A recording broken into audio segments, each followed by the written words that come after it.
John Deere 48-inch mower deck. I've had this mower for now 14 years. However, this is what happens when you mow the mountain for 4 years and don't even look at your blades.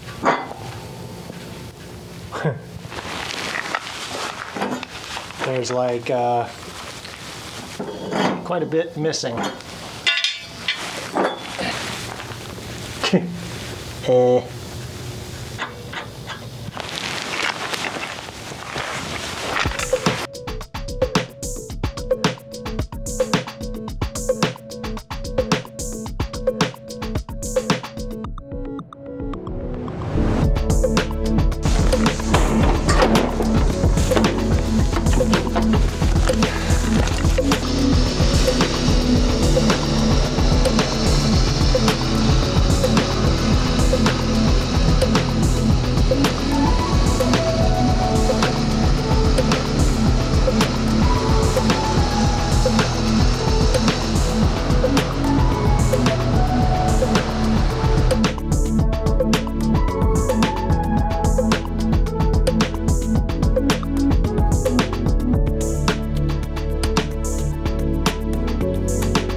They are finally finished. Man, that was a huge job.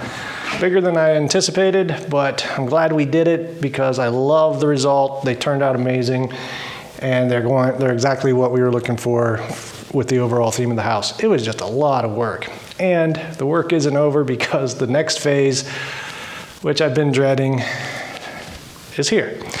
I've been trying to hold off on getting these ceiling planks. These are 1x6 tongue and groove European spruce. So they came from Europe. They were on a container.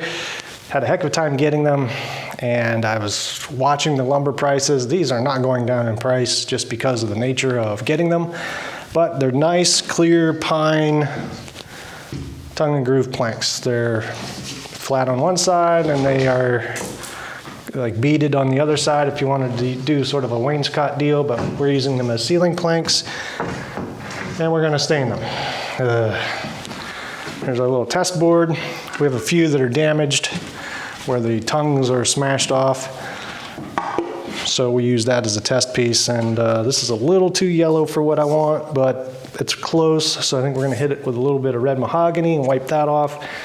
Get it to kind of closely match that without being quite as dark. We're not gonna polyurethane these because there's not gonna be any traffic on them, and that'll prevent them from getting a little yellow. So they're just gonna be stained and zipped up onto the ceiling. Hopefully, when Bob, our framer, gets here to help us build the porch roofs, he'll be able to put these up. So I'm gonna wait till I have all these stained, and then we'll get going on all of that. So that's kind of the overall plan where we're at in the build. We're very close. I'm gonna say, hopefully by Christmas we'll be in here, but we gotta do the ceiling, porches, porch roofs and railings, steps, stair treads and all the railings on all the stairs, the outside stucco cladding, exterior cladding. And that's really all we have to do for code other than shower. You have to have one working bathroom with a shower, sink, toilet. You have to have a kitchen sink, which why would you just do that when you could do the whole kitchen? So we still have quite a bit of work to do, but I got it kind of laid out to where August ceiling and get going on the porch roofs. September we'll be building cabinets and then getting those all installed.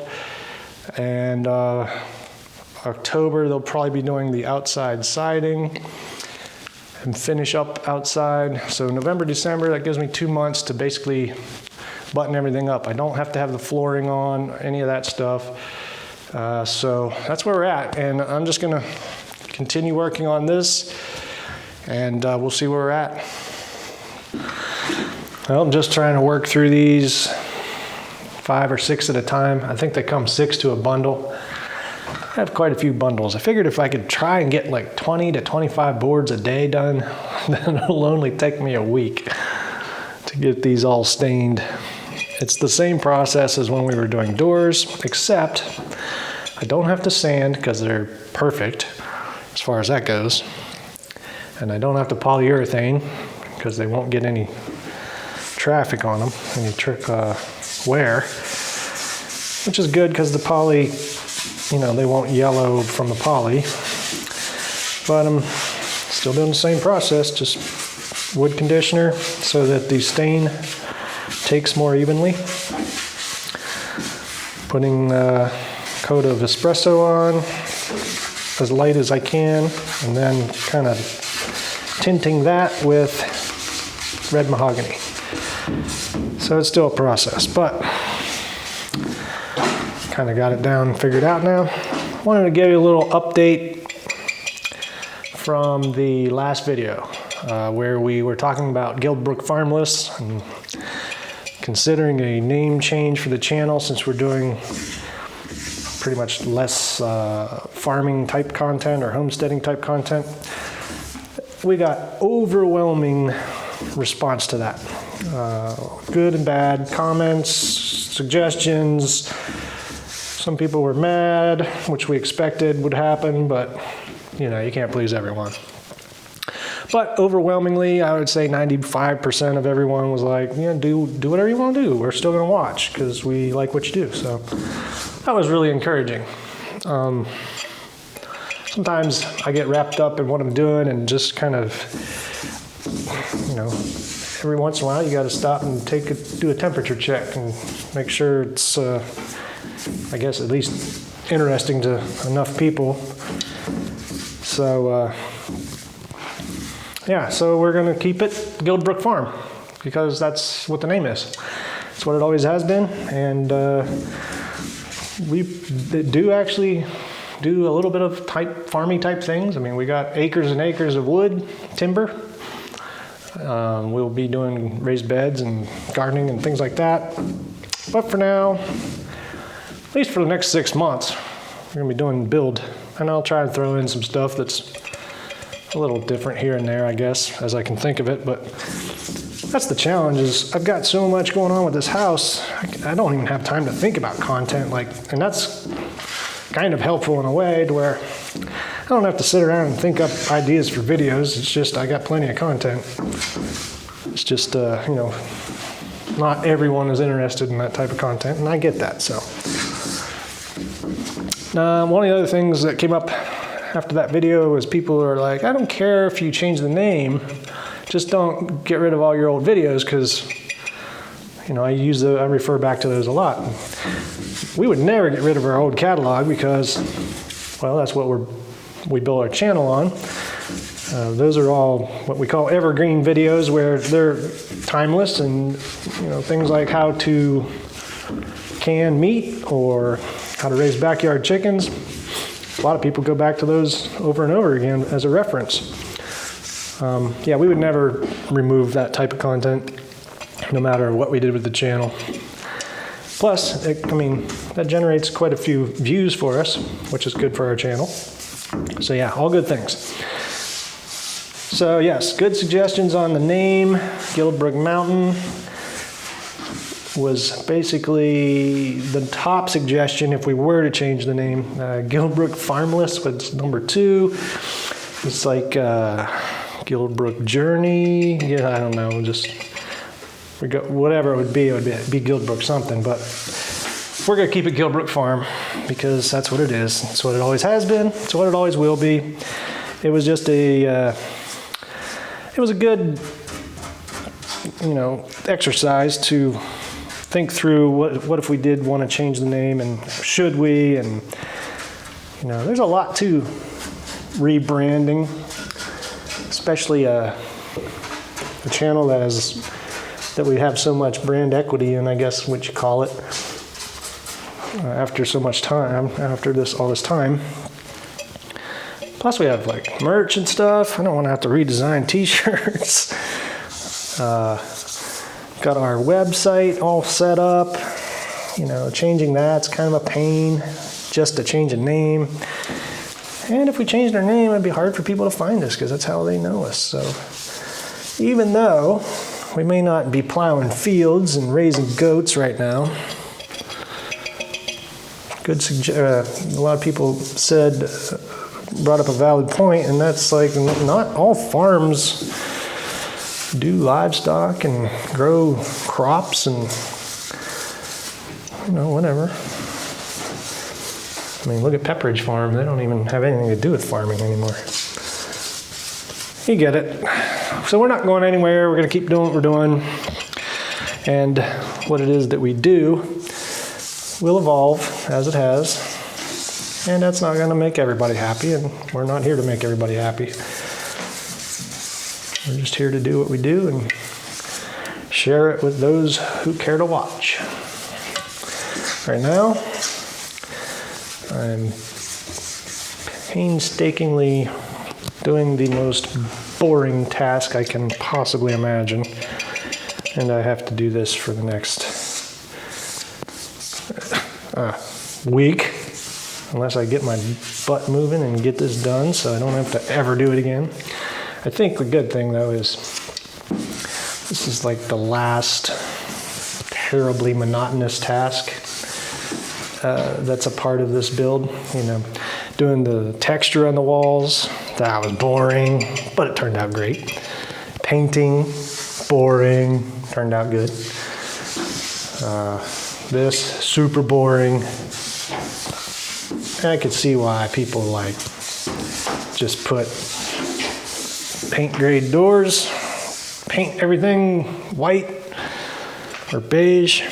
It's fast and cheap and it looks fine, but if you're doing it yourself and you are your own labor cost, I mean, there's something to be said for what your time is worth, for sure. But if you have the ability to use your own labor and your own sweat equity in a project like this, then you can do it however you want and however you envision it, and you don't have to pay someone an exorbitant rate to do it, and you get the end result you're looking for. Like when I did those doors, or when JB and I did those doors, I could never afford to pay someone to do what we did to that, to get that result. That's just crazy. I mean, it took us probably close to 6 weeks. Not solid 6 weeks, but from the time we started, it was 6 weeks later before we finished the doors. And to be honest, this whole time, it hasn't really stressed me out like as much as it might normally in terms of time, because I've just been kind of waiting for lumber to come down a little bit so we could actually afford to do the rest of the porches that have lumber, that need lumber. So on the one hand, I'm like, let's go. I need to get this done so we can get moved in. But on the other hand, I'm like, I'm not going to overpay for stupid lumber. I am looking forward to being able to harvest some of those trees and maybe mill some of our own boards. On the one hand, I wish I could do it now for this build, but that is the other factor of time and money, and I don't have a bandsaw mill, which would be really the ideal way to bang out some 2x4s and 2x8s, but an Alaskan mill does work, but it's not nearly as precise. It is a whole big pain in the butt to set up and operate just to get one cut. But if that's all you got, that's what you need to use. And I think for our purpose, my plan is to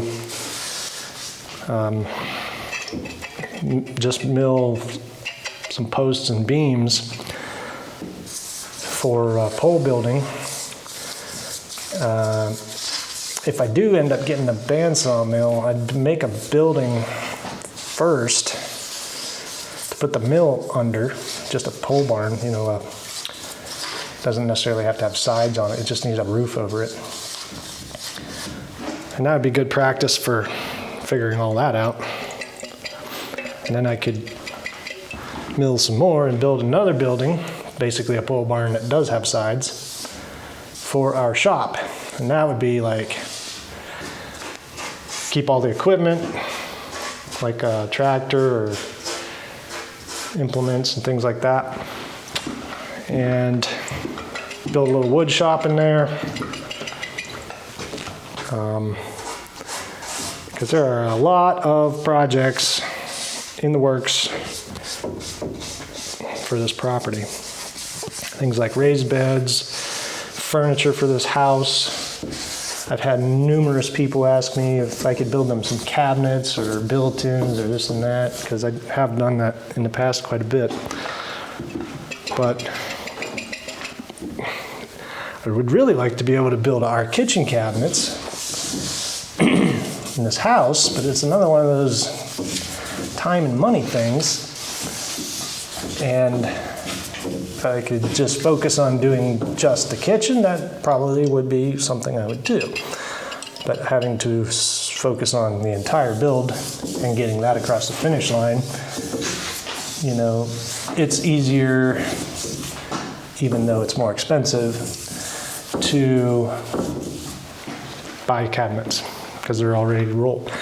But I'm actually doing a hybrid of build versus buy. So when we get closer to that, there will be a little mini series on the whole cabinet topic. But anyway, that was just a little rant. Probably that whole rant was probably an entire video's worth of time. So I'm gonna shut up and get back to this, and that'll be that.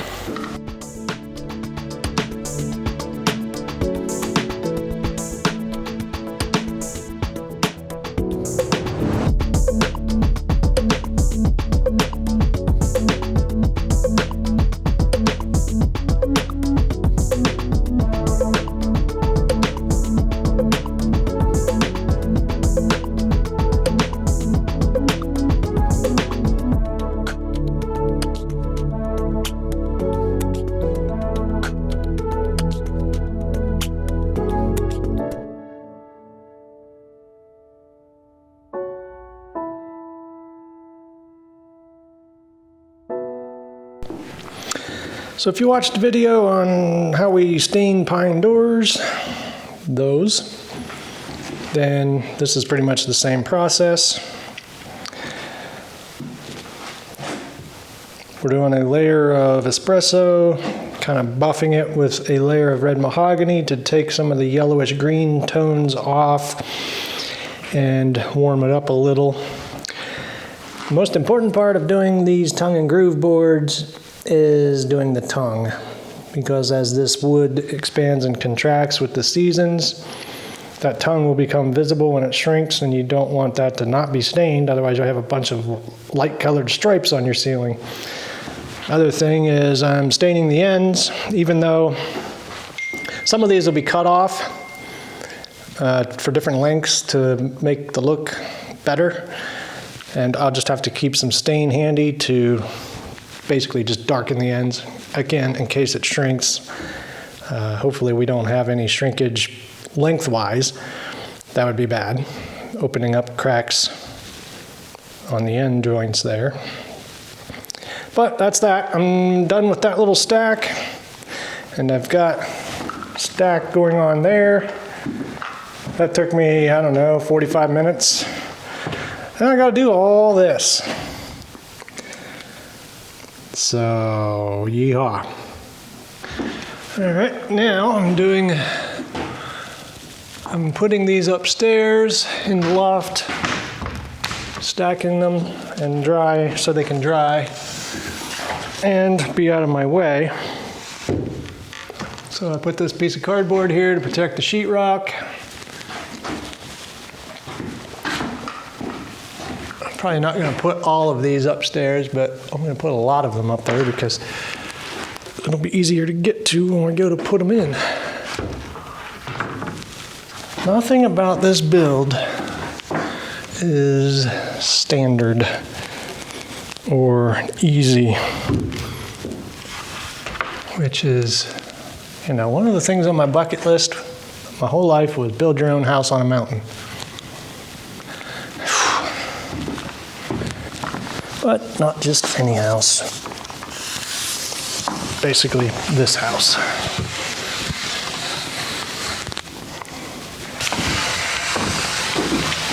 And all you people who get all freaked out about there not being any railing here, just close your eyes for this part.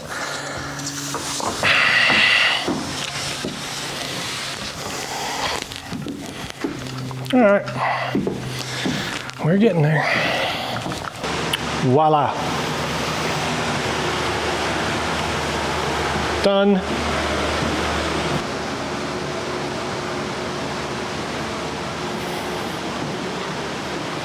Well, that took about 2 weeks, maybe more. I lost count. And that's not working full days, but work on it a little bit at a time every day. Pretty soon you have 200 12-foot boards stained and ready to go. Been doing ceiling fans. Got those bad boys up. They look nice, they match. Closet door. Got some floor samples. Those are really dirty, but that's kind of the gist of what we're dealing with on the floor. Making progress. I'd figure out how to build a beam, like a faux beam, to box in that LVL ridge after we get the planks on, which shouldn't be too terrible, but I think I'm probably going to use cedar. And I got to do this dormer. Probably drop down that ceiling fan box a little bit, figure that out once Bob gets here to help us cover up all these scrambled eggs. All right, very happy to have all that staining done. Oh, there's so much wood in this house. I still have to do all the window and door jambs and the trim. But that's not absolutely critical for a certificate of occupancy, so I can work on that in my free time. But all of the ceiling planks are done, so we're gonna reset all this, clean everything up, and get ready for the next phase. I think it'll be another week, I think 2 weeks. All of our tile is in, all of our flooring is in. We're gonna start building these showers in 2 weeks.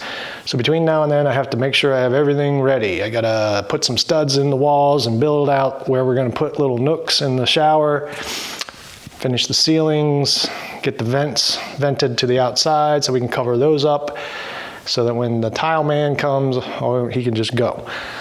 And then we'll be doing porches. So that's what I'm gonna work on now. Not sure what the next video is gonna be. Hopefully it'll be porches and or building showers. Also, we have a couple things we have to destroy for someone else. So that might be the next video actually. Anyway, we'll see you then. Thanks for watching.